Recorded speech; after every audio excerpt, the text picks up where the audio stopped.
ضررهای میلیاردی طی 4 سال گذشته. این یه بعد قضیه است.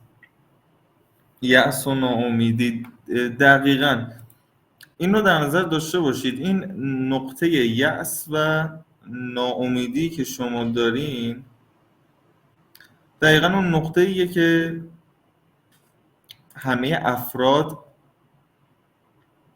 دچار اون شدن و فقط شما نیستین و قطعاً این رو میدونن. یعنی مطمئن باشید کسایی که الان توی بازار حالا یک دسترسی بهش دارن، حالا میتونه حقوقی باشه، حقیقی باشه، دولت باشه، هر چیزی، این نقطه شما رو میدونه دقیقاً. الان شما دقیقاً تو چه نقطه‌ای هستین. یک تصویری از ترند هستش اتفاقاً به یأس و ناامیدی و اون ترس و وحشتی که الان هستش اتفاقاً اشاره کرده. من اینو الان خدمتتون عرض میکنم تا دوستان وارد کلاس بشن به صورت کامل. اول شما بفرمایید که صفحه بنده رو دارین.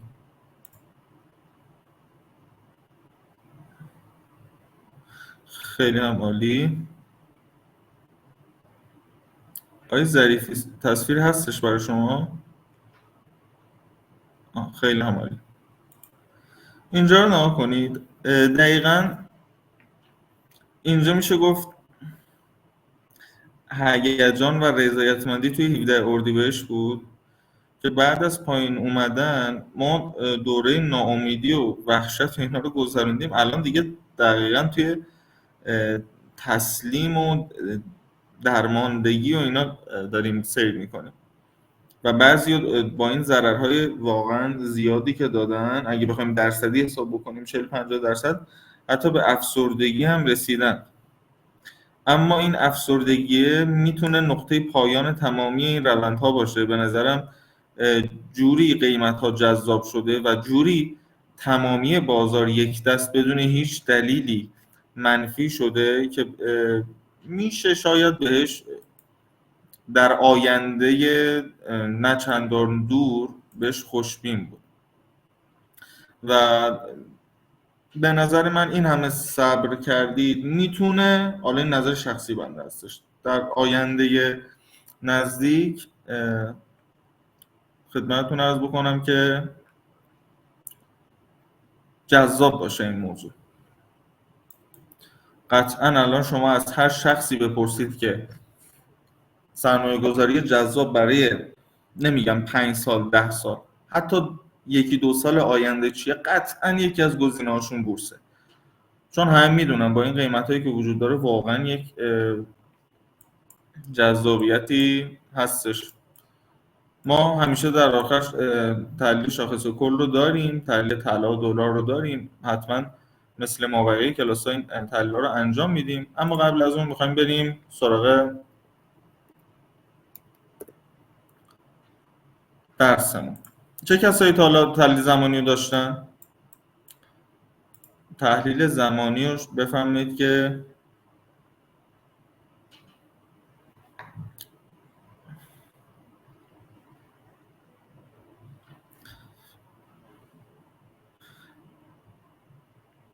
با فیبو تحلیل زمانی تقریبا با گن خیلی عالیه. کلاس بنده رو کسی شرکت داشته در گذشته؟ دفعه اول آقای قاسم خیلی عالیه. خیر آقای نایبی خیلی هم عالی. خیلی هم. آقای مهمان فرمودن که بله. خیلی خوب. آقای محمدین راجع به زیان من یه چیز خدمتتون عرض بکنم. کسایی که میان مینویسن 50% اگر زیان کردیم ما بخوایم به سود برسیم باید 100% سود کنیم، ولی اگر 70% زیان کردیم باید 200% سود بکنیم. این درسته که زیان اثر مخربتری نسبت به سود داره و برای حالا جبران 50% مثلا زیان باید 100% سود بکنیم. خب درسته، ولی همونجور که ضرر زیاد سود زیادتری میخواد برای جبران، سود به صورت مرکب جبران میشه. یعنی اینجوری نیستش که شما اگر 10 روز منفی بخوری باید 20 روز مثبت بخوری. خیر، همون 10 روزو اومدن حساب کردن اگر منفی بخورید شما با 11 روز مثبت میتونید اون جبران خسارت رو داشته باشید به صورت مرکب. اگر بخواد بازار درست بشه میتونه تو 1 ماه 2 ماه شما ضرراتون جبران بشه، اصلا جای نگرانی نیستش. ولی خب قطعا به سیاست‌های دولت هم بستگی داره که ما امیدواریم توی دولت جدید این اتفاق بیفته. میریم سر بحث اصلیمون.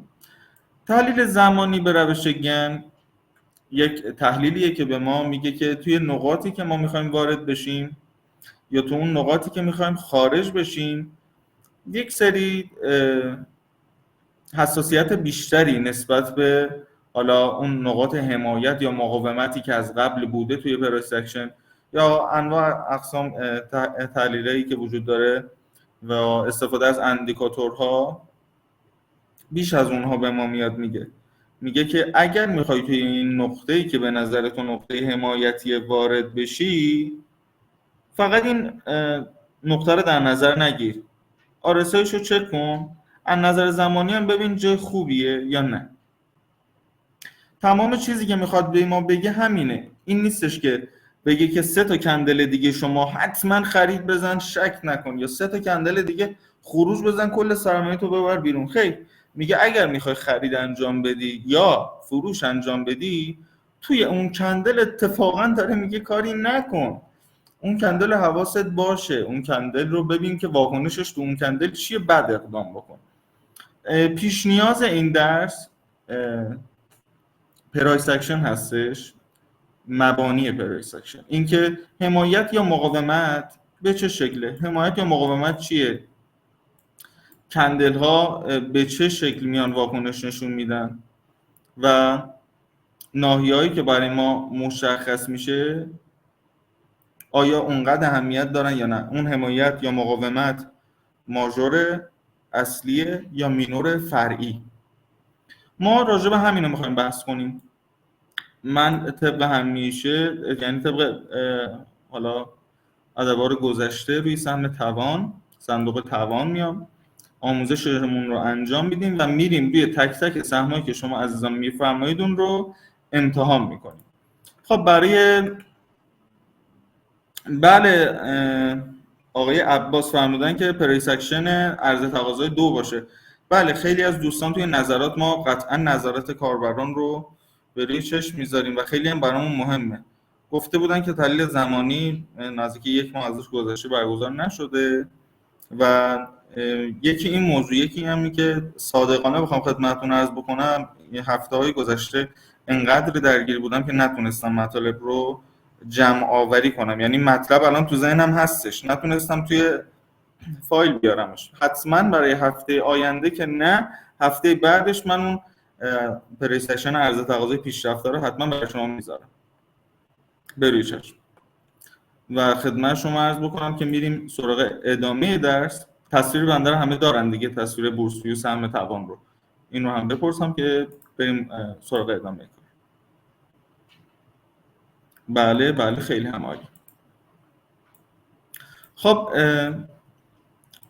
ما میایم اینجا روی سهم. اول شروع میکنیم به تعیین حمایت ها و مقاومت های ما. یعنی چی؟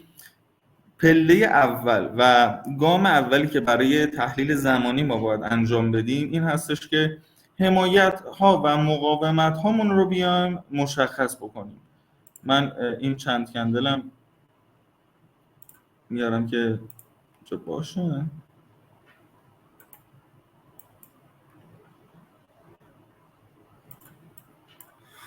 اینجا سهم یک واکنشی داشته، اینجا واکنش داشته، اینجا واکنش داشته، رفته پایین، دوباره اینجا اومده واکنش داشته، 4 بار اومده تاچ کرده این ناحیه رو. پس این ناحیه برای من ناحیه خیلی مهمه و خدمت شما عرض بکنم که این ناحیه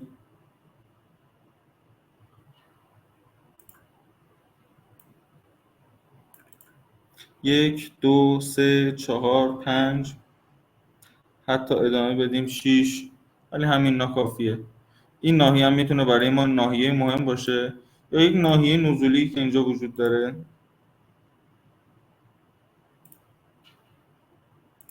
1 2 3 4 و 5 با یک پول بک اومده کارش رو تکمیل کرده.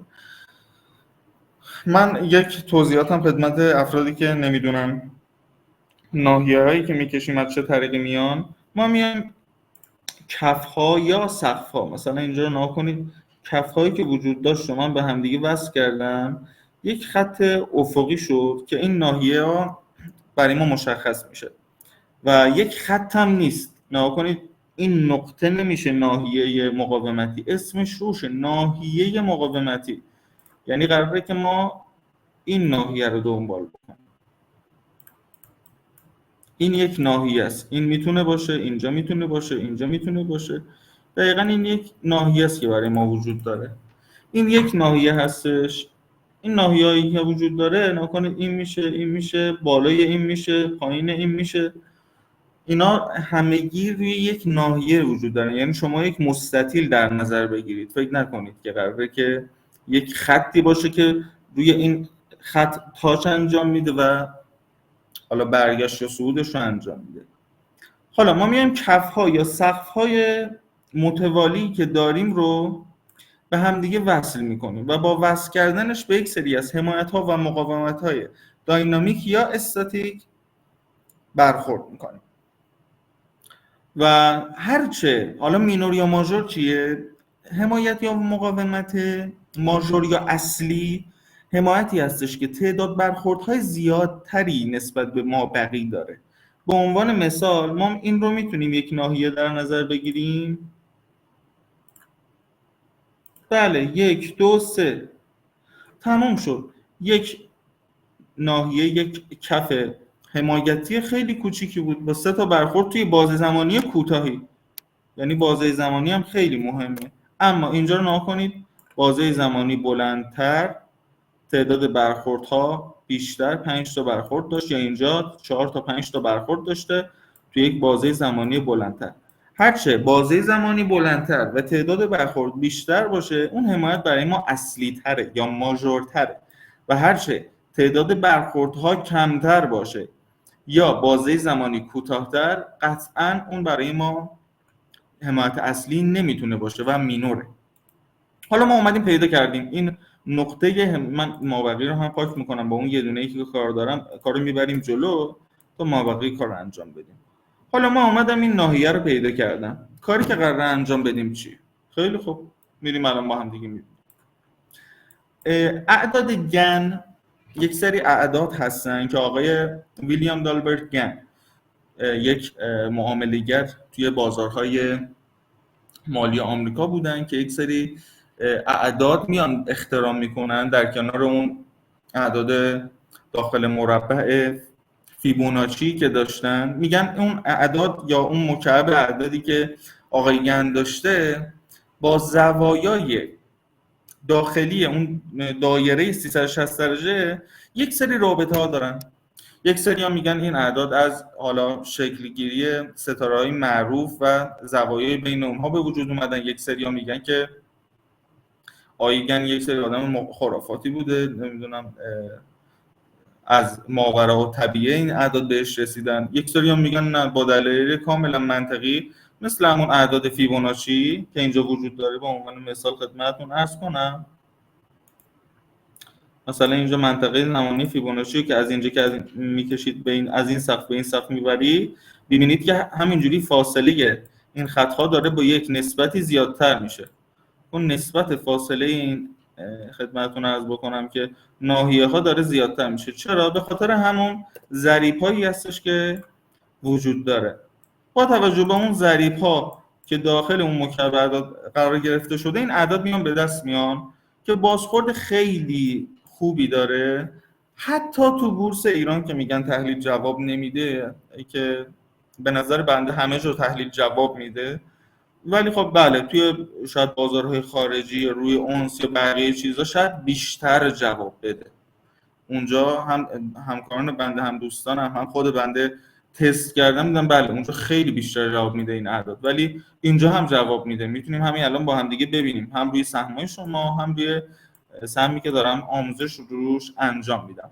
من این اعداد رو برای شما مینویسم که یادداشت بفرمایید، برای کسایی که یادداشت نکردن یا نمیدونن بولدش هم میکنم.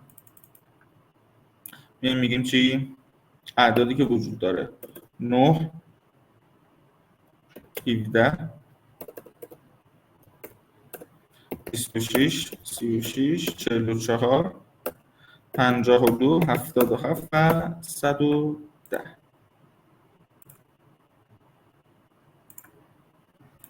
این اعداد رو مشاهده میکنید.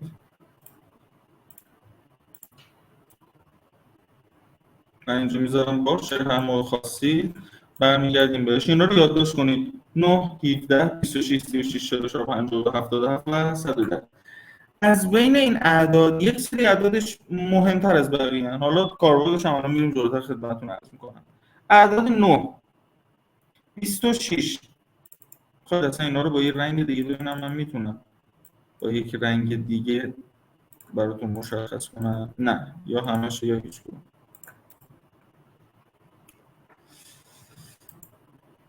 از بین این اعداد یک سری اعدادش مهمترن: 9 26 52 و 110. 9 26 52 و 110. فکر نکنید مابقی مهم نیستن. این اعداد از اهمیت بیشتری برخوردارن. یعنی اگر میخواید ببینید که این تحلیل روی این سم یا اون ناحیه‌ای که هستش درست انتخاب شده جواب میده یا نه، شما مشاهده بکنید که 9 26 52 جواب میده یا نه. اگر اون جواب میده قطعا مابقیش هم جواب میده. حالا اگر این وسط یه دونه یا دو تا جواب نداد اشکالی هم نداره. پس تا اینجا کار ما متوجه شدیم که اول باید یک ناحیه مشخص کنیم. ناحیه رو مشخص کردیم. اعداد هم یادداشت کردیم، کنارمون گذاشتیم. اعداد از 9 تا 110 اینجا براتون نوشته شده. حالا باید چی کار بکنیم؟ یک ناحیه مشخص شده.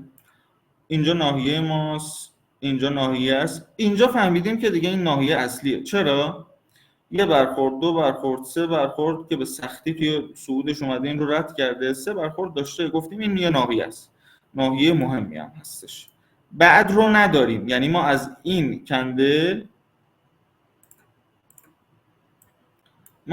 کندلی که اینجا فهمیدیم این یک ناحیه هستش، از این کندل به بعد رو نداریم. ما نمیخوایم راجع به گذشته یک تحلیل انجام بدیم. تحلیلی که انجام میشه روی آینده است. میخوایم ببینیم که توی آینده قراره چه اتفاقی بیفته.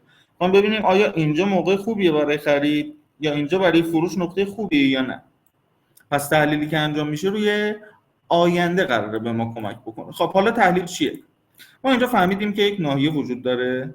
حالا یک سری کندل ها توی این ناحیه وجود دارن. درسته؟ کندلی که اون ناحیه رو تاچ کرده و برگشته و از اون ناحیه ما برگشت داشته، اون کندل رو ما کندل شروع تحلیلیمون در نظر میگیریم. یعنی کندل شروع تحلیلی. حالا جای سوال پیش میاد. خب من اینجا اون ناحیه‌مو اومدم در نظر گرفتم، دیدم که از این کندل برگشت، از کندل بعدش که سبزه، قرمزه رو بگیرم کندل شروع یا سبزه رو؟ هیچ فرقی نداره. یه بار قرمزه رو بگیرید ببینید که نقاطتون کدوم در میاد، درست در میاد یا نه. یه بار سبزه. اینم خدمتتون عرض بکنم یه کندل اینور اونورتر هیچ مشکلی نداره، هیچ اشکالی نداره. یه دونه کندل اینور اونورتر توی تحلیل شما اشکالی به وجود نمیاره. به خاطر همین موضوع که از این قرمزه بگیری یا سبزه، یک کندل همیشه جای مانور داره. خب میام روی ابزار خطکش، مثلا همین کندل قرمزه، شروع میکنم 9 تا کندل شمردن. اولین عدد من 9 بود. درسته؟ من اینجا بیارم یه مقدارم کوچیکش بکنم.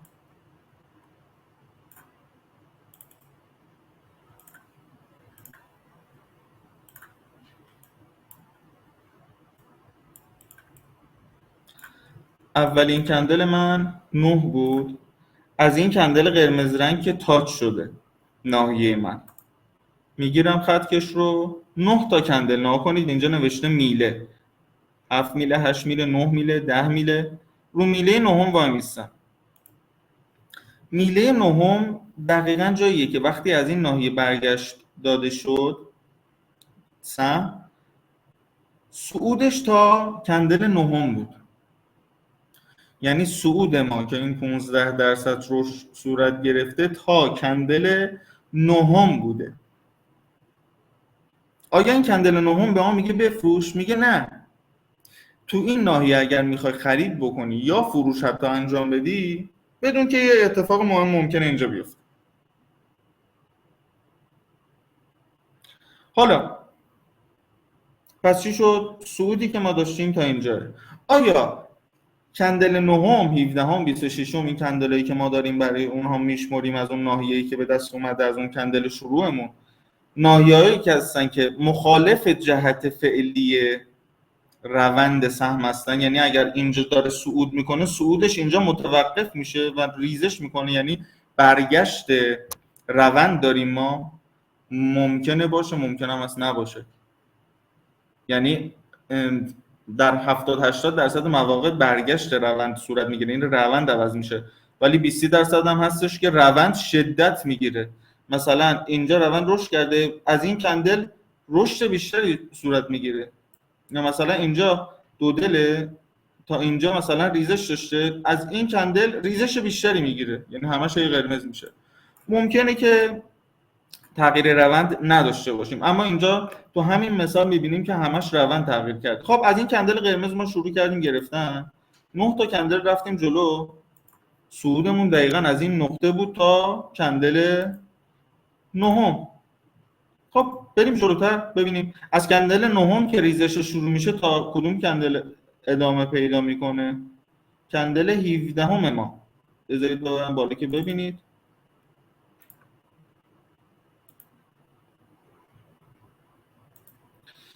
از کندل شروع ما تا کندل نهم رشد ادامه داشت.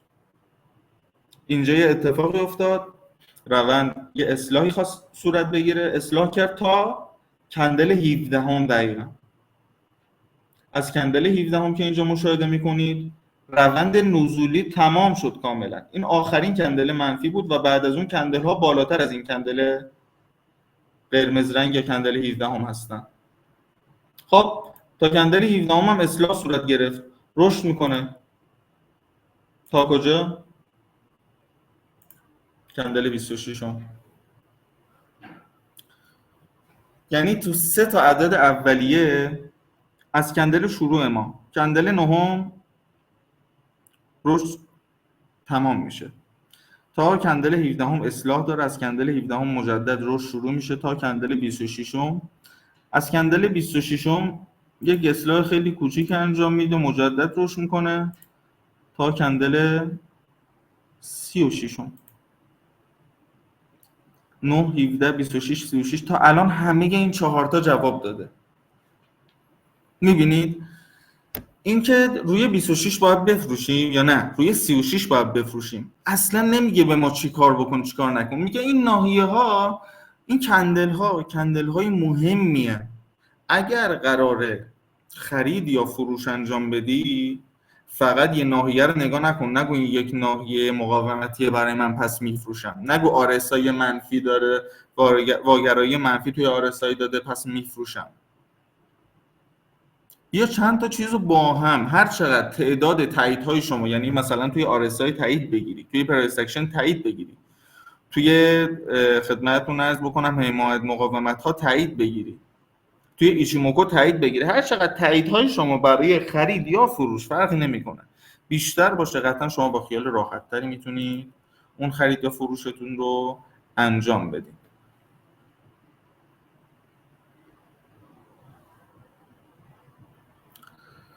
خب آقای آتاکیشی زاده فرمودن که به نظرم 8 کندل باید بریم جلو، چون خود کندل هم شروع هم محسوب میشه، از خود کندل هم حساب میشه، یعنی هیچ فرقی نداره که 8 رو بریم جلو یا 9 تا بریم جلو. این کندل جوریه که وقتی که از خط کش شما از اون کندل شروع میگیرید 9 تا کندل رو نشون بده و همون اول هم عرض کردم خدمتتون یه دونه کندل اینور یا اونور هیچ مشکلی نداره، چون اون نقطه‌ای که تاچ شده هم میتونه اون کندل قرمزه باشه هم میتونه این کندل سبزه باشه، هیچ فرقی نداره. سوالاتون رو تا اینجای کار بپرسید، من در خدمتتون هستم.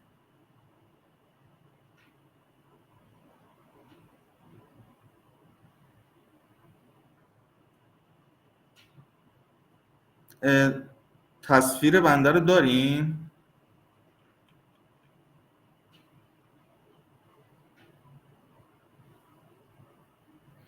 یک سری از دوستان نوشته بودن که تصویر نیست. الان این تصویر رو کامل داشتین؟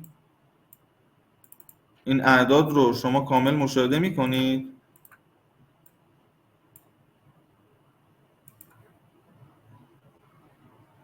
یک سری ها میگن بله، یک سری ها میگن خیر.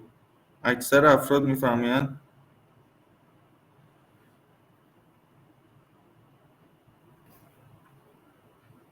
اول تایم نبود. خب الان که هستش، خدا رو شکر. من مجدد باز توضیح میدم خدمتتون آیه قنوات. خب خدا رو شکر قبلا نبود، یعنی الان هست. خیلی هم عالی. من مجدد خدمتتون عرض میکنم. چشم. سوالی دارید تا اینجای کار دوستان؟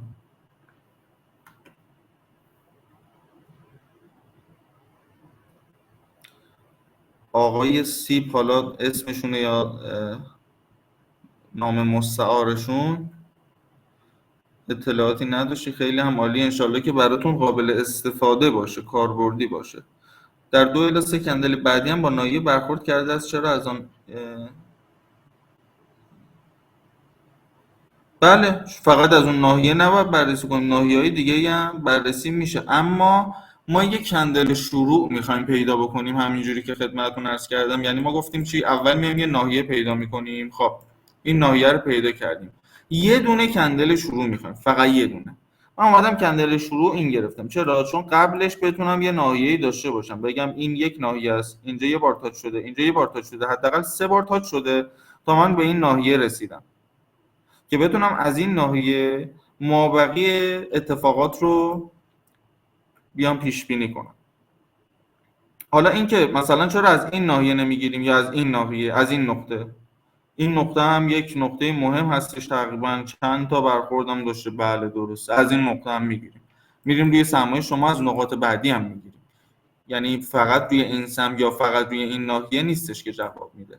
ما بریم در ادامه برای کسایی که حالا تصویری یا صدا رو نداشتن هم یه بار دیگه اطلاعات رو مرور بکنیم. ما اومدیم ناحیه رو پس پیدا کردیم، یه کندل شروع داشتیم، این کندل قرمز رنگ.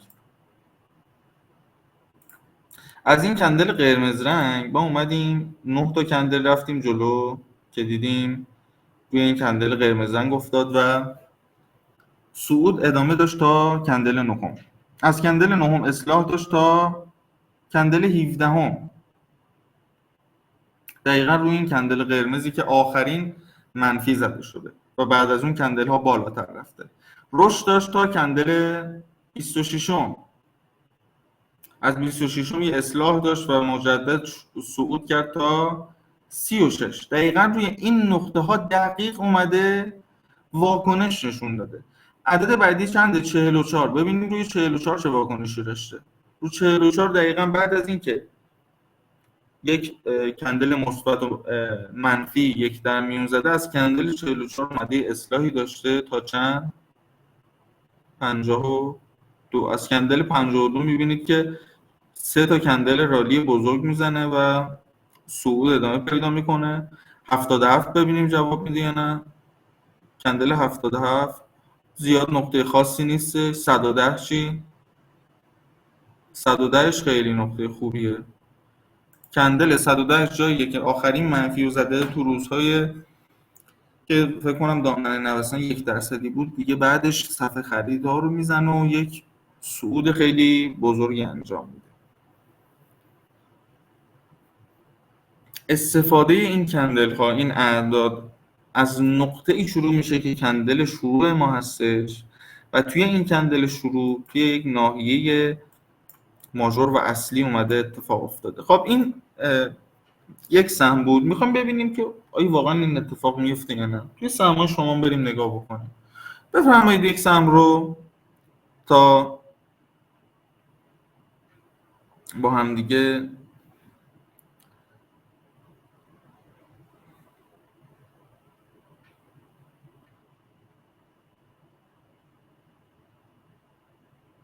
لطفا زمان حال بازار رو هم بررسی کنید به روی چشم حتما. کندل شروع اگر حتی یک شادو هم تاچ شده باشه توسط ناحیه، میتونه اون کندل شروع ما باشه. یعنی لازم نیست کامل بدن داخل ناحیه باشه، یا نه فقط قسمتی از سایه اون کندل. شپنا، شاروم، اطلس، سفارس، شپنا. از پالایشیا شپنا رو زیاد گفتن، شپنا رو بریم یه بررسی بکنیم، بریم ببینیم که شپنا به چه شکله.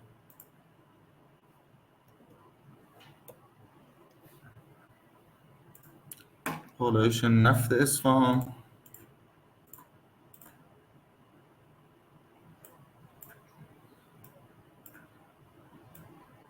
خب اولین کاری که میکردیم چی بود؟ ناحیه های حمایتی یا مقاومتیمون رو میومدیم بررسی میکردیم، مثل این ناحیه.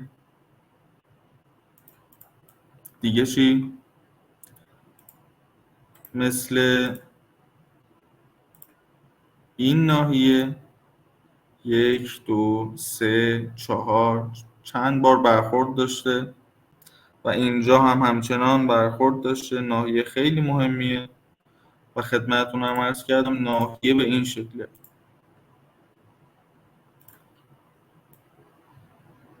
این یک ناحیه است، یه ناحیه خیلی مهمه به نظر بنده. دیگه چی؟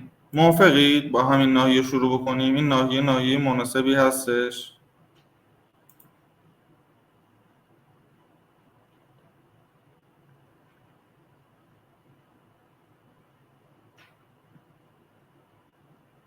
بله آقای خانم فلور، البته خانم فلور، بله این اعداد همیشه ثابتن. این اعداد 9 17 26 36 44 52 و 77 و 110 همیشه ثابت هستن این اعداد. این ناحیه رو موافقت کردید. پس خب میایم از این ناحیه شروع میکنیم. از کدوم شروع بکنیم؟ خب من میگم این که نقطه مناسبی نیست، چون من بعدش نمیدونم که واقعا این ناحیه مناسبی هستش نه. یک بار اینجا تاچ شده، دو بار اینجا تاچ شده، تقریبا 3 بار دیگه این سومیشه. من بیام از این ببینم بگیرم یا از بعدیش بگیرم، ببینم کدوم برای شروع مناسب تر، یا نه برم اصلا از اینجا بگیرم. خب اینجام جذابه.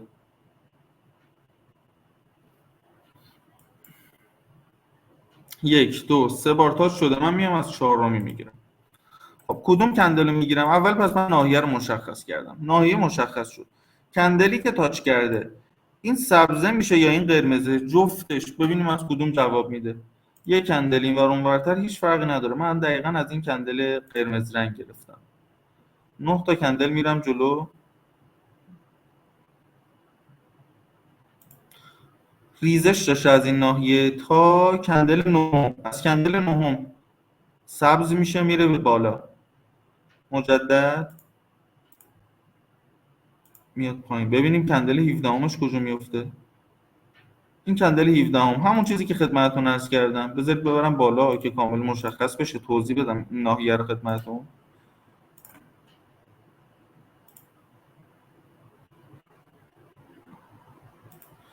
آیا همیشه توی اون اعداد ما تغییر روند داریم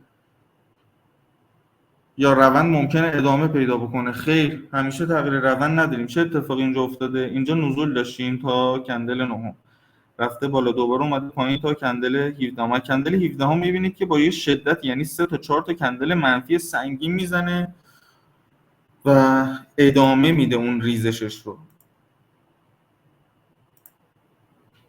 تا نه. کندل 26ش اینجا دقیقا وسط جایی نمیفته. کندل 36ش تقریبا میشه گفت که اتمام ریزش هستش. 44ش روی سقف میفته. 52شون آقا چه کندلی زده. از کندل 52مش البته چون این یه گپی بینش داره شاید دقیق ایشون نده، ولی از کندل 52مش ما از این ناحیه میگیریم که همونجور هم گفتم عدد 50 عدد مهمی هستش، با یک کندل سبز قدرتمند دیگه میکنه. آیا حالا من یه سوال ازتون دارم، اینو لطفا همه جواب بدید. اینجا یک ناحیه مقاومتی داریم، من یه ناحیه دیگه میخوام اضافه بکنم، این کف به این کف و بعدش هم به این کف. ما کنید این و این دوتا 4 تا نقطه، 4 تا کف. من اومدم با توجه به اعداد گن از این نقطه شروع کردم به شمارش. 9 رو کاری نداشتم، 26 رو کاری نداشتم، اومده روی 52 یک کندل مثبت زده، گفتم من عدد 52 هم خرید، اومده یک کندل مثبت هم زده، روندش هم نزولی بوده، پس این برگشتشه، خرید رو انجام بدم.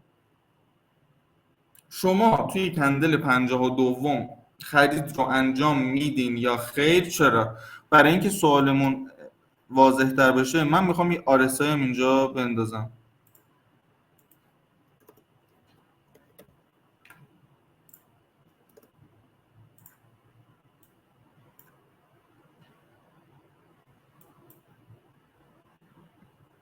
با توجه به این چارت شما عزیزان لطف کنید که جواب بنده رو بدید. 10 ثانیه نگاه کنید. کندل 52 ناحیه‌ای که کشیده شده و RSIش.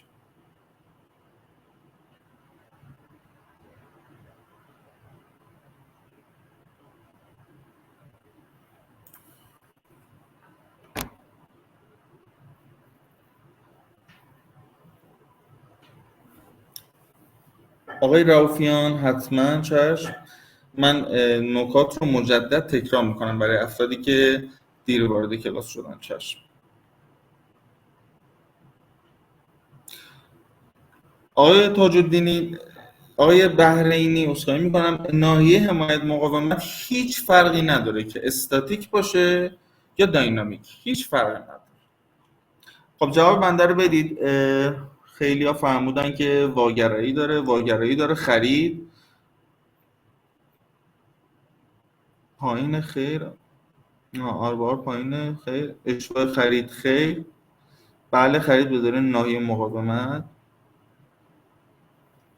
خب همه هم درست گفتن هم درست نگفتن. خب من بیام فقط به علت اینکه این نقطه‌ای بوده که تاچ شده توی ناحیه حمایتیم خرید انجام بدم اشتباهه یا نه؟ روی این کندل من شمارش انجام دادم، کندل 52 یک جامپ بسیار بزرگ زده، عدد 52 هم که از نظر زمانی برای من خیلی مهمه، بیام خرید انجام بدم خیر؟ یا نه بیام بگم خب واگرایی که زیر 30 جواب میده، خب کفش زیر 30، اینجا اومده کندل پایینتر زده، RSI بالاتر، واگرایی مثبت داده، یا بیام فقط در اساس این واگرایی دست به خرید بزنم؟ بازم میگم خیر. شما باید هر سه تاشو ببینید وارد شید. یعنی من برای اینکه یه اقدامی انجام بدم به تایید بیشتری نیاز دارم.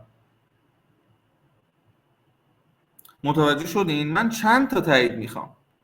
یعنی چی؟ یعنی اینکه من بیام بگم واگرایی مثبت داده، اوکی، توی حمایت مقاومت من تو نقطه حمایتی خوبی قرار داده، 2 تا شد، اوکی، از نظر زمانی رو عدد 52 برای من با اهمیته، اینم 3 تا دلیل، اینم اوکی. حالا میام با خیال راحت تری دست به خرید میزنم. یعنی هرچه تعداد تاییدهای ما بیشتر باشه، ریسک ما برای انجام اون کار قطعا کمتره.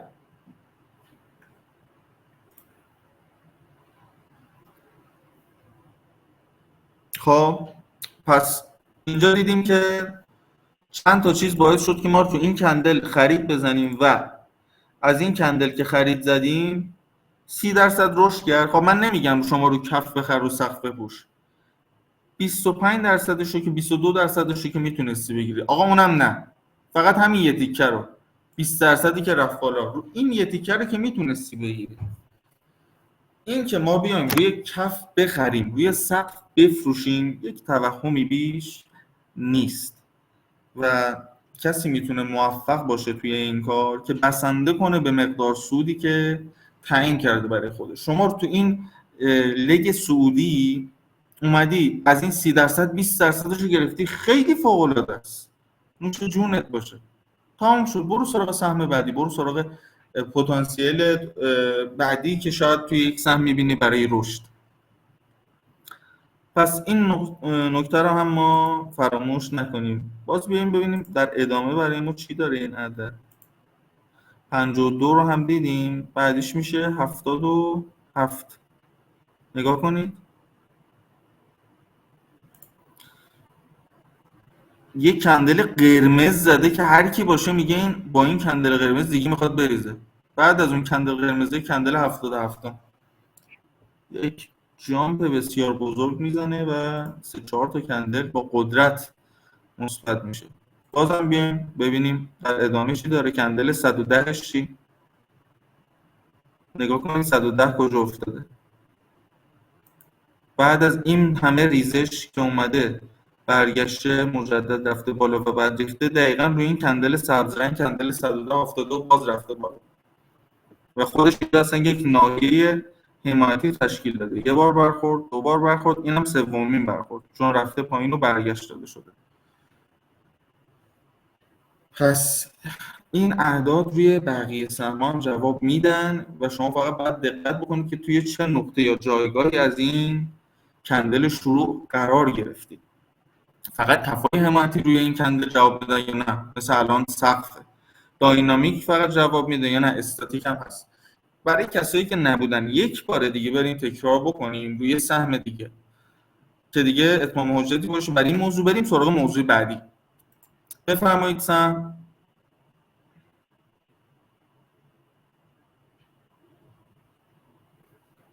آقای صالحی، شاخص و حالا دلار و طلا رو ما در آخر حتما تحلیلاشون میذاریم، انجام میدیم.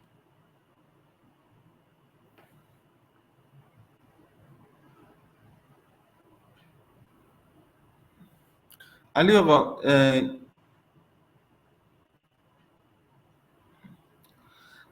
این که تغییر روند میده یا ادامه روند در 80% مواقع تغییر روند وجود داره.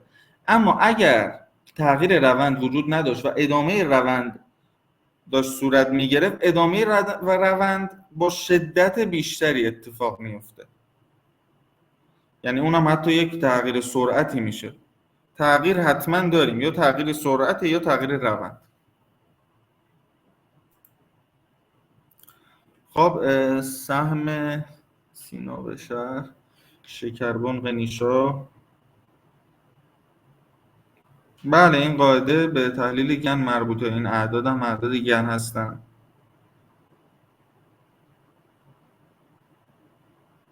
خیلی این فقط مخصوص تحلیل گنه. قاعده های دیگر زمانی رو هم الان ما خدمتتون عرض میکنیم. آقای عزیزاده فرمودن سهم برکت ناحیه هم میتونه استاتیک باشه هم داینامیک. خیلی قطعا نباید استاتیک باشه. ما اتفاقی روی این دوتا سهمی که چک کردیم ناحیه ها استاتیک بودن. خب بریم سراغ سهم برکت ببینیم اون به چه شکله.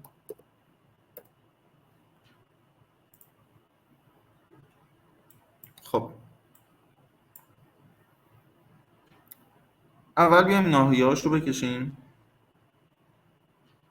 همین خطی که الان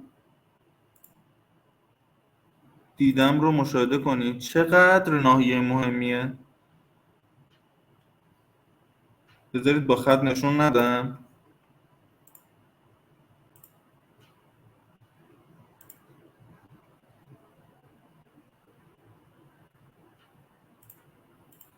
تعداد برخوردها رو مشاهده میکنید از قدیم 1 2 3 4 5 6 7 8 9 10 11 12. ناحیه فوق العاده مهم.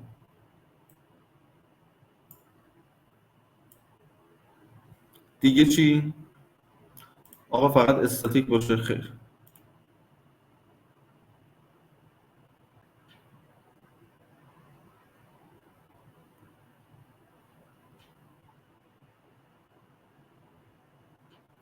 این ناحیه ناحیه مهمی میتونه باشه.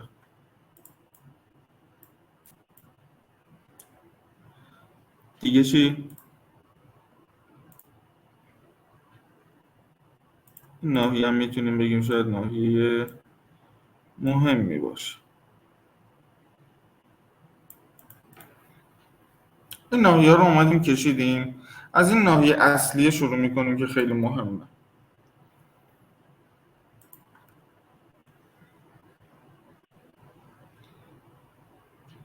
لطفا بخش پنجره سمت راست را چارتو ببندید تا اینجا رو میفهمین؟ چشم. خوبه اینجوری؟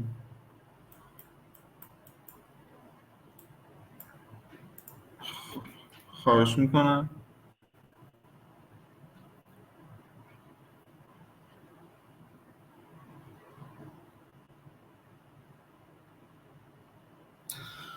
این نقیپور تایم فریم باید روزانه باشه توی بورس ایران، ولی توی جاهای دیگه خیلی هیچ فرقی نداره. ما تایم فریم 1 دقیقه‌ای، 5 دقیقه‌ای یا حتی 1 ربع توی فارکس داریم که روی اونا جواب میده.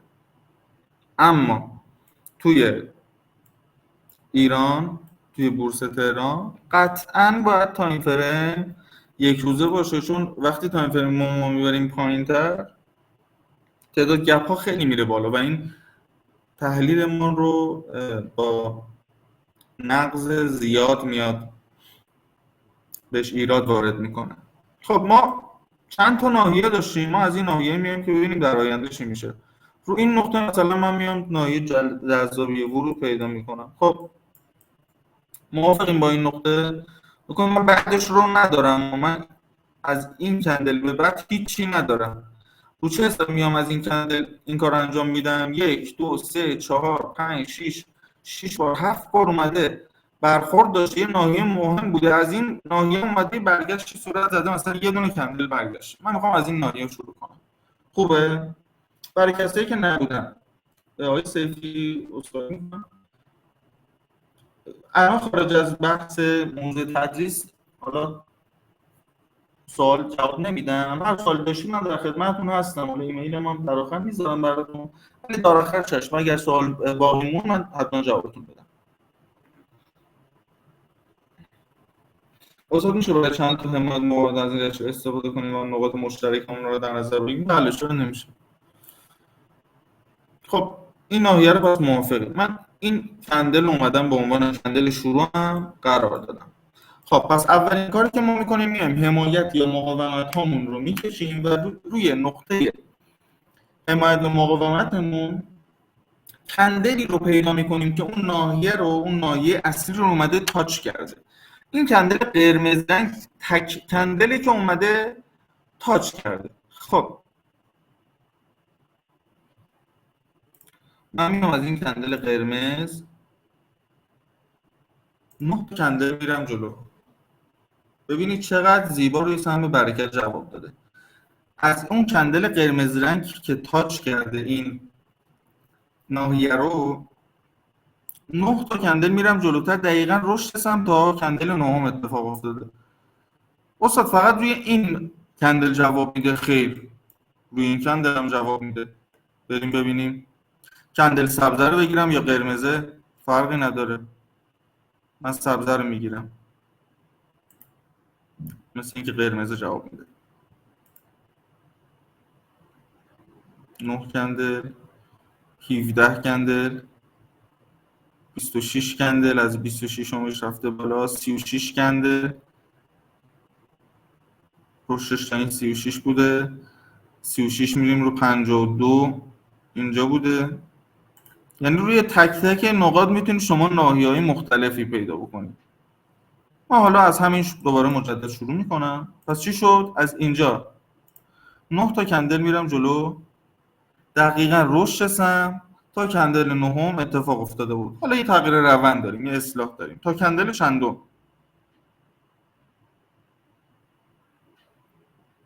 عدد 17 هم تقریبا روی یه ناحیه رنجی بوده که نمیشه گفته 16 17 18 19 تماما روی ناحیه بوده. ولی خب از کندل 17 هم دیگه بالاتر یا پایینتر دیگه نرفته، این ناحیه رنج بوده.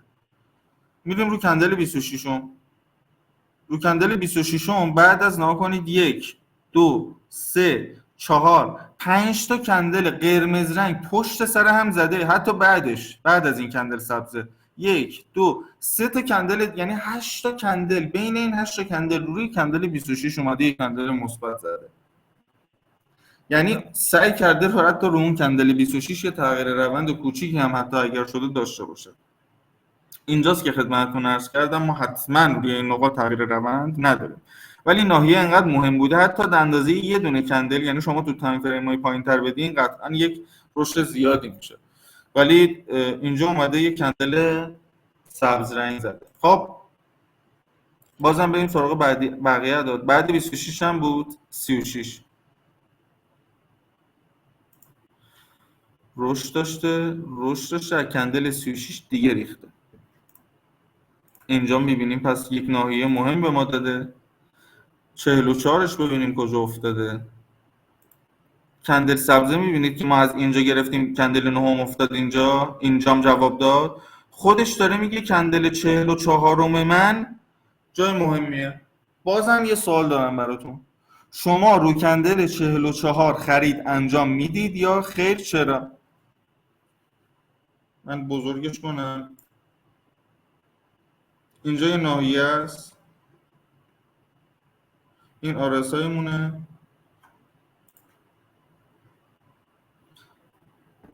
آقای محمود حسین اگه لطف بفرمایید یه بار خروج بکنید مجدد وارد شید، تصویر براتون میاد، چون بقیه دوستان تصویر رو دارن دیگه، درسته؟ چون برای من اینجا زده شیره صفحه.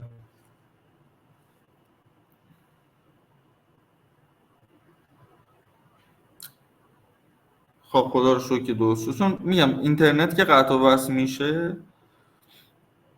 واگرایی داریم، درست شد، بله واگرایی داریم. اکثر دوستان گفتن بله دقیقاً.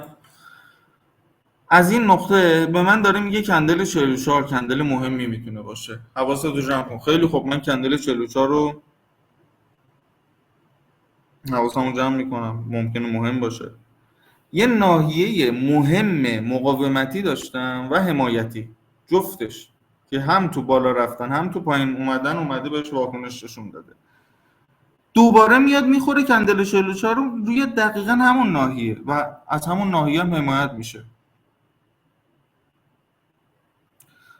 اینجا رو همین دوتا دلیل میتونیم بگیم شاید نقطه درستی باشه، ولی بعضی هستن میرن مکدی رو چک میکنن، RSIش رو چک میکنن، ایچیموکوش رو چک میکنن، تمام اینا رو چک میزنن تا بتونن تاییدهای بیشتری داشته باشن. خب بریم سراغ ادامه درس.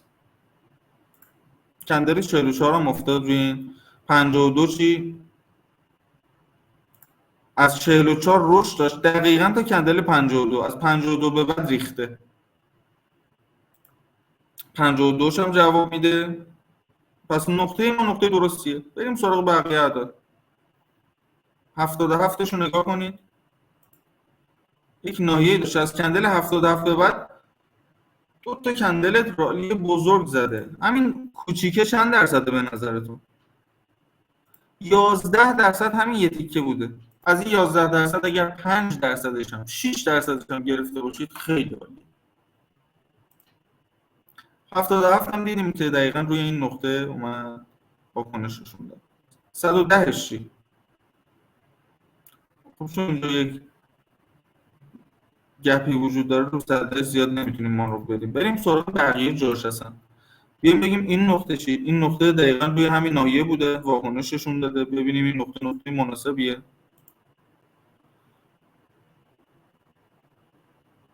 کندل نهمش که اومده ریخته یا نه؟ از 17 یا 26 الان تو چه نقطه‌ای؟ الان کندل 52. چقدر جالب.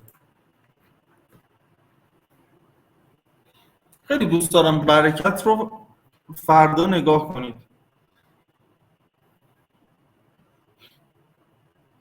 اومده یه کندل پینبار کوچیکی زده اینجا اومده یه پین بار زده، ما از این کندل گرفتیم، اینجا دقیقا میشه 52. خب از این 52 ما ممکنه تغییر روند داشته باشیم. ببینید فردا کندل بعدی مثبت میزنه یا منفی. دوست دارم من فردا رو ببینید تمام برکت رو. من خودم نمیدونم مثبت میزنه یا منفی، ولی دوست دارم بدونم مثبت میشه یا منفی. تصویر فریز شده، یعنی الان تصویر رو شما نمیبینید، تکون نمیخوره. خب اینم سهم برکت. بریم سراغ مبحث بعدی که به اسم منطقه زمانی فیبوناچی یا فیبوناچی تایم زون هستش.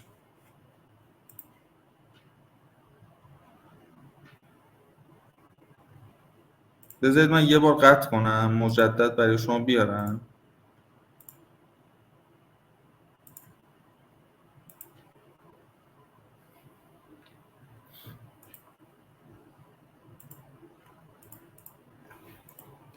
الان تصویر رو میبینید؟ اوکی.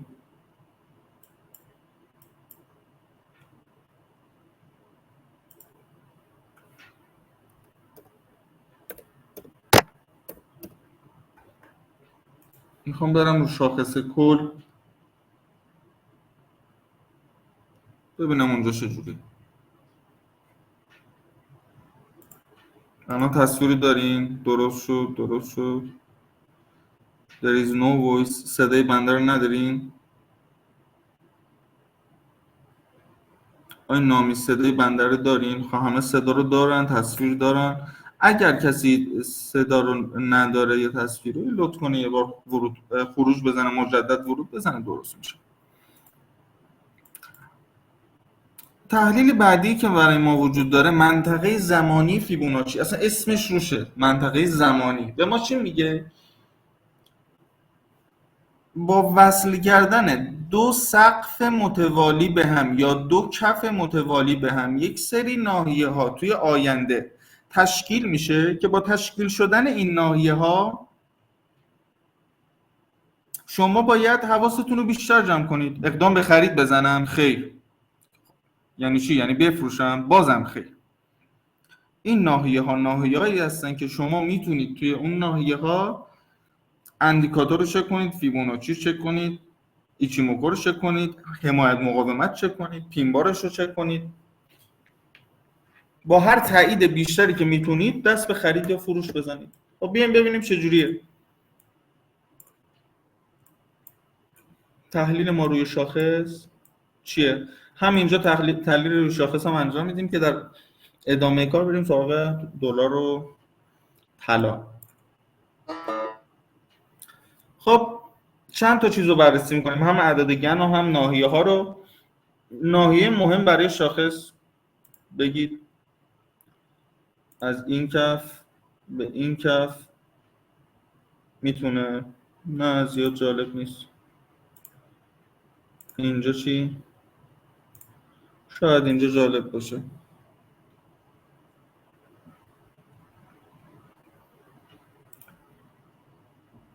این ناحیه، آره این ناحیه به نظرم جالبه.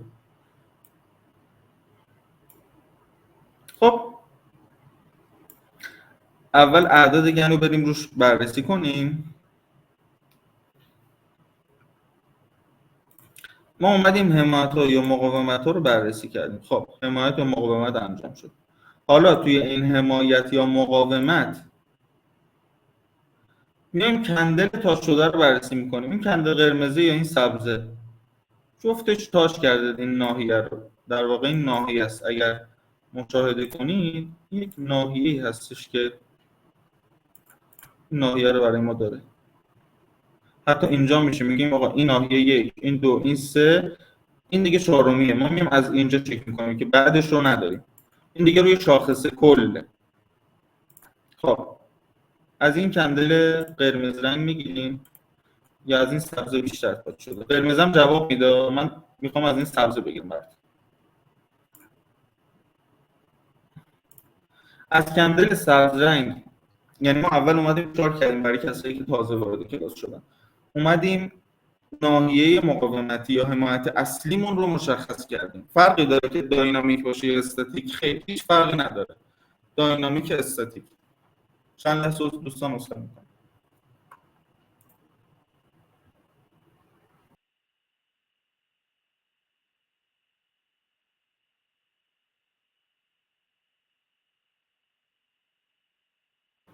صدای بنده رو الان دارین؟ تصویر دارین؟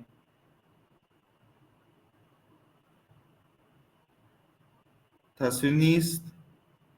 چرا؟ بذارید من یه بار دیگه شیر کنم.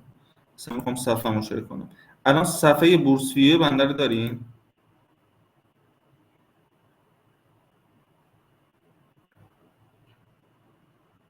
الان اومد. خب خدا رو شکر، خدا رو شکر، خدا رو شکر. پس تصویر بنده رو دارم.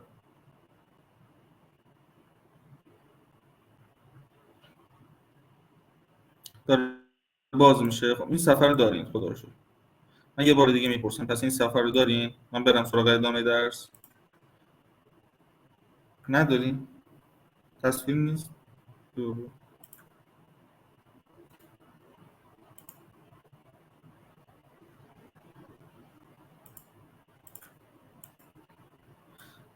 الان این صفحه کلاس رو که دارین، الان این براتون نمایش داده میشه این صفحه؟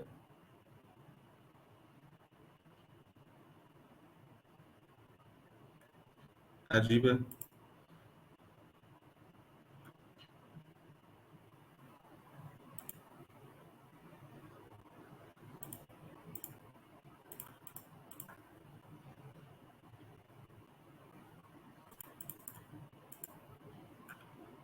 این صفحه چی؟ این صفحه الان براتون شیره. خب الان صفحه بورسیه من همه میبینید. الان من رفتم توی صفحه بورسیه، میخوام ببینم که مشکلی پیش میاد در ادامه تدریس یا خیر. صفحه بورسیه من همه دیدن. خب تصویر خوب شد، خدا رو شکر. خب خیلی هم عالی، خیلی هم عالی. بریم سراغ ادامه تدریس. قدم اول چی بود؟ ناحیه حمایتی و مقاومتیمون رو مشخص کنیم. خب مشخص کردیم ما. این ناحیه مقاومتی، اینم ناحیه حمایتیمون. یه بار تاچ شد، دو بار تاچ شد، سومین بار یه بار، دو بار، سه بار. حالا سومی یا چهارمی بار که تاچ شد، من اینجا اومدم این ناحیه رو گرفتم. گفتم این ناحیه مهمی. خب از کندل سبز بگیریم یا قرمز هیچ فرقی نمیکنه. یه کندل اینور اونورتر هیچ تفاوتی نداره. از این کندل سبز رنگ اعدادمون چند بودن؟ یه بار میگم برای کسایی که نبودن. 9، 17، 26، 36، 44، 52، 77 و 110. خب از این کندل تاچ شده توی نقطه حمایت، قرمز یا سبز هیچ فرقی نداره. 9 کندل من میرم جلوتر ببینم که چه اتفاقی میفته. خیلی جالبه. شاخص رشد داشته از این ناحیه. کندل نهم دیگه رشدش متوقف میشه. دقیقاً اولین کندل قرمز رنگ رو میزنه و از این کندل دیگه بالاتر نمیره. یک اصلاح کوچیکی میده شاخص از کندل نهم تا کندل 17 هم. نگاه کنید توی کندل 17 هم اصلاح تموم میشه و از این نقطه رشد مجددش رو شاخص شروع میکنه. من باز برای اینکه این قطع و وصلی انقدر زیاد بود بپرسم همه اوکی این دیگه دارید میبینید؟ خیلی هم عالی. خب از همین کندل 9ش که جواب داد، رشدش متوقف شد، تغییر روند داشتیم. 17ش چی؟ 17ش هم جواب داد، دوباره یه اصلاحی بود، تغییر روند داشتیم. 26ش کجا میفته؟ دقیقاً از 17 که شروع میکنه روی کندل 26 تقریبا دیگه رشدش تموم میشه. خب اینم رو 26. 36 چی؟ اینجا یک سقف زد روی 26، یه اصلاح کوچیک مجدد رفت بالا تا 36. تک تک اعدادش روی این ناحیه‌ای که ما پیدا کردیم جواب داره میده. سهم خارجی نیست، فارکس نیست، سهمی که من انتخاب کردم نیست، شاخص کله. 36 هم افتاد اینجا. 44 چی؟ 44 یه پله ریز مثبت میخوره ولی خب زیاد مهم نیست. ولی 52 از کندل 52 میبینید اولین رالی مثبتش رو میزنه بعد از اینکه رنج بوده 4 روز. 52 هم دیدیم پس جواب داد. از 52 میریزه تا چند؟ 77 رو ببینیم. 77ش اینجا رو نگاه کنید.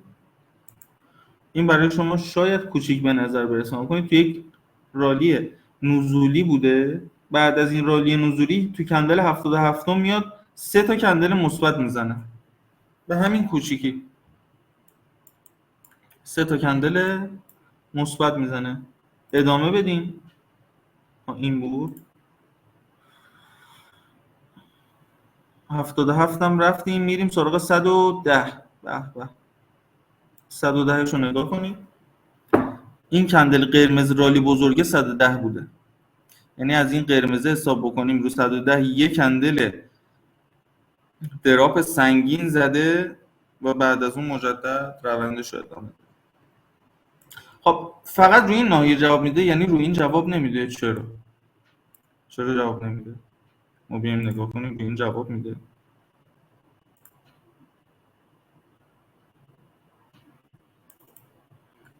مشاهده کردین از این کندل سبز رنگی که اینجام تاچ کرده ناحیه رو، کندل نهمش افتاد دقیقا رو همین سبزه، رشد داشت تا کندل نهم. فقط همینه، شاید شانسیه. بریم ببینیم بقیه‌اش واکنش نشون داده. کندل 44ش کجا افتاده؟ از این گفتم یک کندل این ور اون ورتر فرق نداره، ممکن قرمزه باشه یا سبز. این کندل برای ما مهم بود دیگه، این کندل سبزه. از این شروع کردیم تمام این اعداد رو به ما داد. از این ناحیه هم شروع کردیم، این کندل که تاچ شده بود عدد 44ش میافتاد رو همون کندلی که ما تازه شروع کردیم. یعنی همه اینا به هم وصلن. روی شاخص گل همین بود، رو توان همین بود، روی شبنا تست کردیم همین بود. اینا اتفاقی نیست، تحلیلاییه که به شما میگه دقیقاً. من روی این نقطه میام چیکار میکنم؟ خب الان بهتون میگم.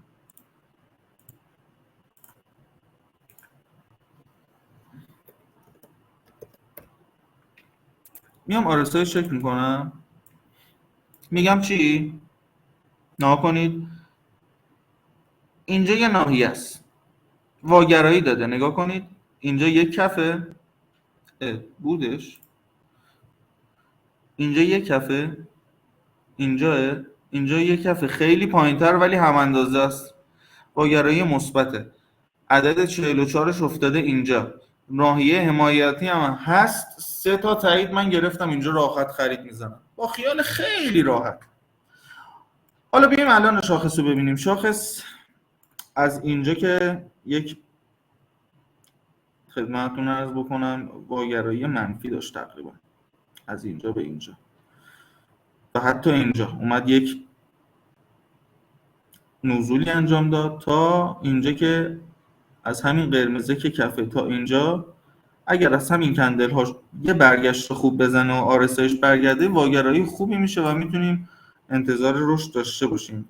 نه تنها فقط با یک واگرایی، خیر، چون توی ناحیه هم وجود داره، یک ناحیه حمایتی وجود داره توی شاخص که ما انتظار داریم از همین ناحیه ها برگرده. نکنه از کف این، از سقف این، از کف این، یا حتی عقب‌تر بریم از این نقطه، از این ناحیه ما انتظار داریم که یک برگشتی صورت بگیره. اگر برگشت انجام شد با این واگرایی مثبتی که هست ممکنه که یک حالا رشد کوتاه مدت رو داشته باشیم. اگرم بشکنه که وارد یک رنج میشه توی این ناحیه که باید ببینیم که توی روزهای آتی شاخص چه اتفاقی براش میفته. حالا امیدوارم که این برگشت رو بزنه، RSI برگرده و یه واگرایی مثبت هم اینجا ببینیم و اتفاقای خوبی بیفته. امیدوارم.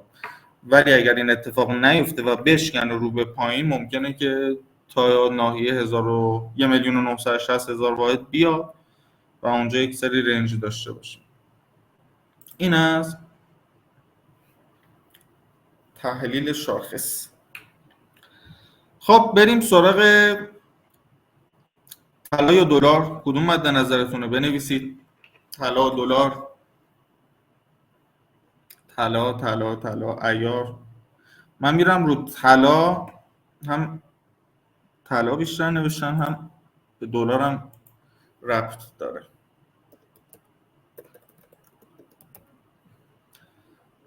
طلای 18 عیار. خب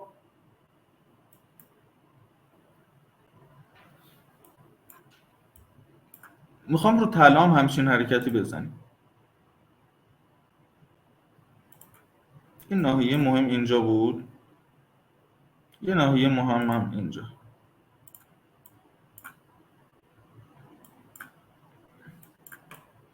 و ببینم آیا واقعا روی طلا هم همچین جوابی میده. از این کندل قرمزه من شروع میکنم. کندل نهمش این قرمزه میشه.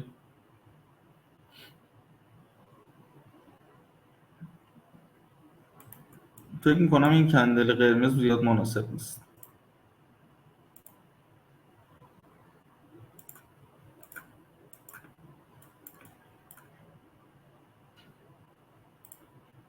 از این کندل چی؟ این کندل هم مناسب نیست. طلا یه چیز واقعا سیاسی طوریه که نمیشه زیاد راجبش حرف زد. اون با یکم تأخیر وجود داره. نگاه کنید اینجا کندل دهمشه، اینجا مثلا 26مشه که نزول زده، یا حتی اینجا رو بیاریم تقریبا 51 دوش میفته اینجا، یا حتی 110ش اینجا دقیقا میفته که آخرین نزول اینجا میزنه از کندل 110ش که این کندل است شروع میکنه به رشد. اما چون تعداد گپ توی این شادوها رو میبینید توی طلا خیلی زیاده و اینا توی تایم فریم بالاتر گپ میشه، قطعا نمیتونیم حالا روی خود طلا، رو اونس طلا، چرا رو اونس طلا من خودم امتحان کردم خیلی دقیق تر اومده امتحان، یعنی جواب داده. ولی خب من بیام یه ناحیه دیگه براتون میخوام مشخص بکنم. چیزی که راجعش داشتیم صحبت میکردیم، منطقه زمانی فیبوناچی میگه اگر دو تا کف رو به هم وصل کنیم یا دو تا سقف، میاد به ما در آینده ناحیه هایی رو میده که میتونیم از اون استفاده بکنیم. مثلا من اومدم این کف رو که وجود داشت به این کف وصل کردم، به من چند تا ناحیه میده. خب ببینیم ناحیه‌هاش به چه شکله. اومد همچین ناحیه‌ای رو داد، اینو به این وصل کردم، اولین ناحیه‌اش اینجا بود. میگه حواستو جمع کن، توی این ناحیه ممکن اتفاق بیفته. خب یه رشد خوبی داشت. و توی این ناحیه از اینجا یه کندل قرمز زد ولی بازم رشد خوبی داشت. یا حتی توی این ناحیه حالا اتفاق خاصی نیفتاده بود، یه رنجه.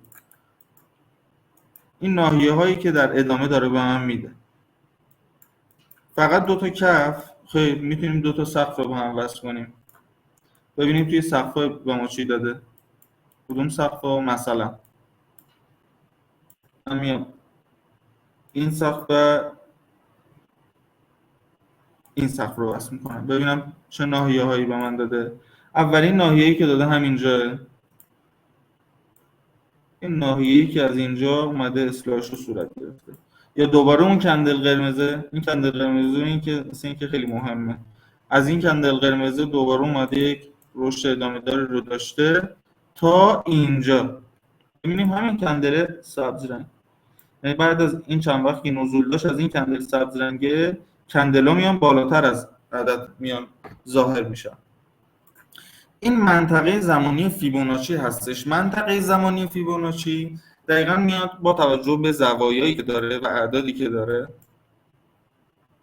وقتی دو کف یا دو سقف رو به هم وصل کنیم یک سری ناحیه ها با میده که بعضیا میان اونو ترکیب میکنن. به چه شکل؟ مثلا من اومدم اینجا دو تا سقف رو انداختم، خیلی خوب، الان میام اینجا دو تا کف رو میندازم، اینو مثلا به این وصل میکنم. حالا اون ناحیه هایی که روی هم میفته برای من خیلی مهمتر میشه. مثلا این ناحیه تقریبا مثلا این شاید خیلی دوره دیگه، دور از دسترسه. بیام یکیشو بذارم این کف، اینو بذارم این کف.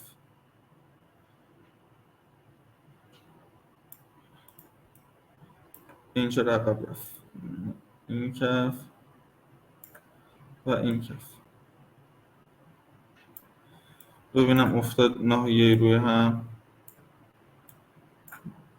نزدیک هم میشه. حالا چند تا ناحیه رو شما با هم نزدیک بکنید، یک سری ناحیه ها مثلا این کندل قرمز رو دیدید براتون کشیدم، یه ناحیه هم دقیقا همین روی کندل قرمز بعدی افتاد. این ناحیه از این ناحیه تا این ناحیه مثلا میتونه ناحیه مهم باشه.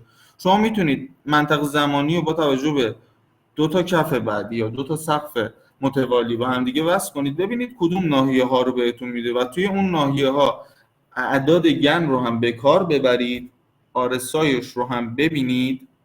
بعد از اینکه آرسایش رو دیدید فیبوناچی هم انجام بدید، ایشیموکوش رو هم تست کنید و ببینید که به چه شکلی. حالا بریم سراغ تحلیل خود طلا. خب بعد از اینکه یک شکست سقفی داشت طلا از این ناحیه، یک رشدی داشت تا کجا؟ بریم چک کنیم.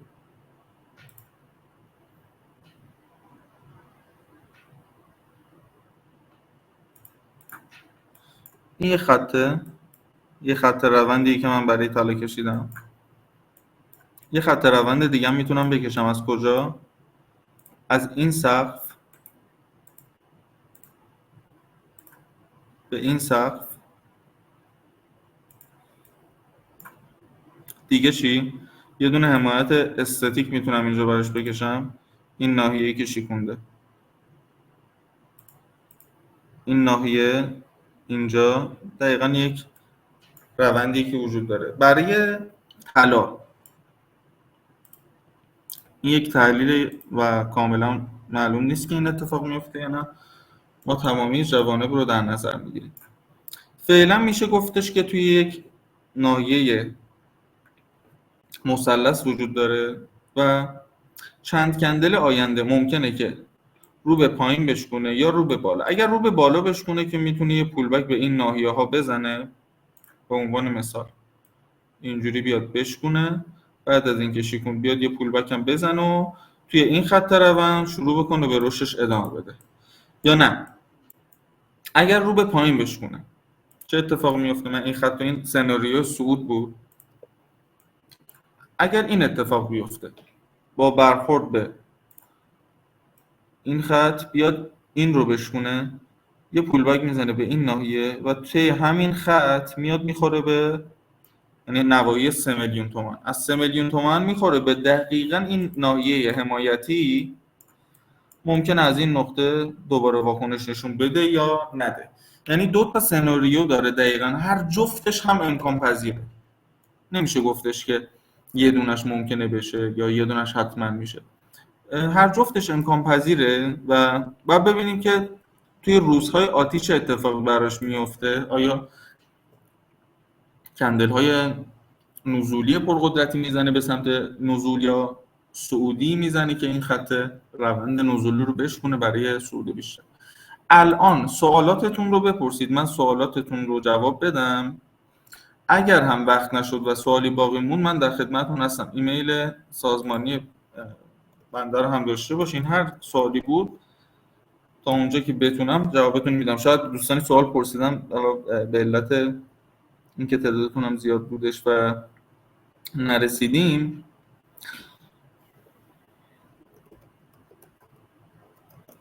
من جای دیگه پاسخ شما رو بدم.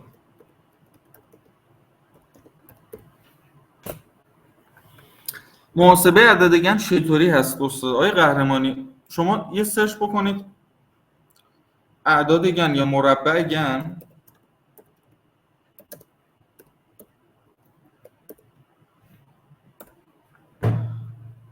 اینجا رو نگاه کنید.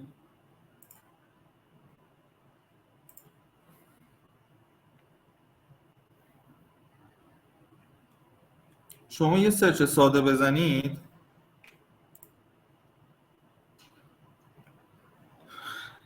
یک سری اعداد براتون میاره. این مربع گن هستش که آقای گن اومده بود اختراع کرده بود. میگه این زوایای 360 درجه دایره رو اگر داخل این اعداد بذاریم و شکل ستاره ها رو روش قرار بدیم، یک سری اعداد رو میاد قطع میکنه که اون اعداد برای ما مهم هستن. یا اینکه چی اومده گفته که این زوایای 360 درجه که وجود داره با یک سری ضریب‌ها، اگر ما این زوایا رو به این اعداد وصل کنیم، اعداد برای ما مهم میشه.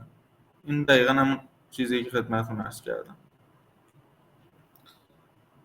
1 2 3 4 5 6 به صورت دایره وار این اعداد اومده اینجا پخش شده. همین خود دایره رو هم اینجا انداخته، با استفاده از زوایای فیبوناچی اومده این اعداد رو پیدا کرده. شما اگر اطلاعات تکمیلی تری هم میخواید میتونید حالا خدمتتون عرض بکنم تشریف ببرید سرچ بکنید، اطلاعات جزئی تر هم به دست میاد. اعیار رو تحلیل نکرد. اعیار هم تقریبا مثل همون طلا هستش دیگه، صندوق طلا و مثل طلا بالا و پایین میشه. میبینید تقریبا یک شکل دارن. حالا ما بیایم این رو تحلیل انجام بدیم. یک ناحیه وجود داشته اینجا رو که شکونده که اومده بهش واکنش نشون داده، برگشته مجدد واکنش نشون داده. یک خط روند صعودی داشته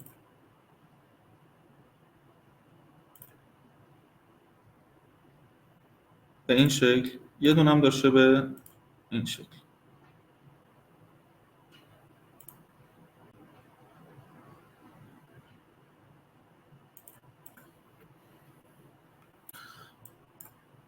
این ناحیه‌ای که داشته باش رشد می‌کرده اومده شکست انجام داده، پولبک زده، از اونجا مجدد شکستش انجام داده، ولی این ناحیه هم سقف قبلیش بوده که هنوز نتونسته اینو بشکونه. میتونه دو تا سناریو داشته باشه اینا. اینجا این کفر رو میبینید، اینجا اومده براش یک روند صورت گرفته، یک خط حمایتی. میتونه دقیقاً توی همین ناحیه رنج بزنه. این یک سناریو. سناریو بعدی میتونه چی باشه؟ اینکه بشکنه، یه پولبک بزنه روی این خط، شروع بکنه به ادامه و روند صعودیش رو داشته باشه. این هم یه سناریو. یه سناریو دیگه هم هستش که ممکنه همینجا اینو بشکونه بره بالا و به روند صعودیش تا یک روند جدید شروع به کار بکنه. هر سه تا سناریو امکان پذیره، ولی به نظر بنده فعلا همینجا رنجه تا ببینیم که چه اتفاقی میفته در ادامه، که آیا اتفاقی میفته که کندل نزولی قدرتمندی بزنه بیاد بشکنه این ناحیه رو و توی این خط روند حمایت بعدش باشه، یا نه بیاد صعودی شکل بگیره و توی این خط حالا مقاومتی رو که داشته بشکنه و یک روند جدیدی شکل بده. و ببینیم که در آینده، یعنی الان میتونیم بگیم که شاخص کل به هر چیزی که نزدیک شده اتمام این روندیه که داشته. حالا این رونده میتونه در روزهای آینده مجدد ادامه دار باشه رو به پایین، یا نه ممکنه بره بالا. ولی اتفاق خاصی توی طلا فعلا نمیبینم من با توجه به چارت. ممکنه حالا این اتفاق یهویی اتفاق بیفته، ممکنه هم اتفاق نیفته.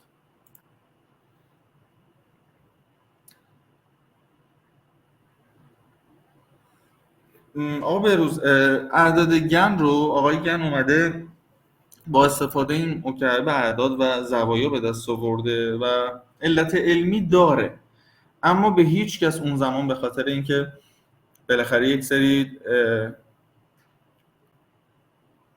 پرایوت ها، یه سری چیز خصوصی وجود داشت، مثل اینه که من الان یک چیزی اختراع کردم، فرمولش رو، یک داروی اختراع کردم، فرمولش رو به کسی نمیدم، نگفته بود که از کجا به دست آورده، شاید از طریق اون حالا مبدأ علمی که داشت چیزای دیگه هم میخواست به دست بیاره. برای خیلی این هنوز نامفهومه که این اعداد رو به چه شکل به دست آورده. منطقه زمانی فیبوناچی اندیکاتور نیست، یه ابزاریه که این کنار اینا تو قسمت ابزارهای فیبوناچی شما تشریف ببرید، اینجا منطقه زمانی فیبوناچی که مثلا شما این سقف رو به این سقف وصل کنید، ناحیه بهتون میده، مثل این ناحیه‌ای که داده، مثل این ناحیه‌ای که در ادامه داده، ناحیه‌های مختلفی به دست میده. سوال دیگری دارین؟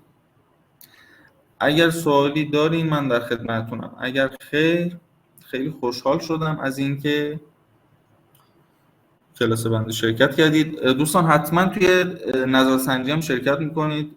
خوشحال میشم نظرات شما عزیزان رو ببینم و قطعا توی کلاس های بعدی، چه توی برنامه های آموزش، اینکه چه کلاس هایی بذاریم براتون، چه کلاس هایی نذاریم، یا اینکه چه کم و کاستی توی تدریس بنده بود یا راضی بودین، رضایتتون رو بنویسید. هر چیزی که فکر میکنید نیاز بنده بدونم، خوشحال میشم نظراتتون رو بشنوم. سلامت باشین. ممنون، تشکر.